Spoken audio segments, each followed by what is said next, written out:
తప్పు చేస్తున్నాము, ఎక్కడో మనము కింద పడిపోతున్నాం, శోధన వస్తుందండి. అది దేవుని సన్నిధానములో మనం ఒప్పుకొని మన పాపాలు ఒప్పుకున్నప్పుడు, యేసు రక్తంలో కడగబడినప్పుడు పరిశుద్ధాత్మ దేవుడు ఆత్మ ద్వారా మనల్ని కడిగి మనల్ని పరిశుద్ధపరిచి ఆయనతో అంటుకట్టబడతాం. ఒకటి ఈ అనుభవంలోకి రావాలి. రెండు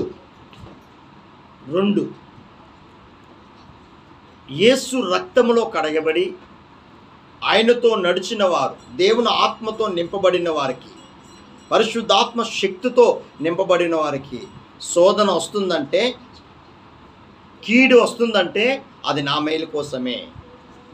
మీరు గమనించాలా? అవమానాలు వస్తున్నాయంటే నా మేలు కోసమే. దేవుణ్ణి ప్రేమించే బిడ్డలకి సమస్తం సమకూడి నా మేలు కోసమే జరిగిస్తాడు. రోమాపత్రిక 8:28.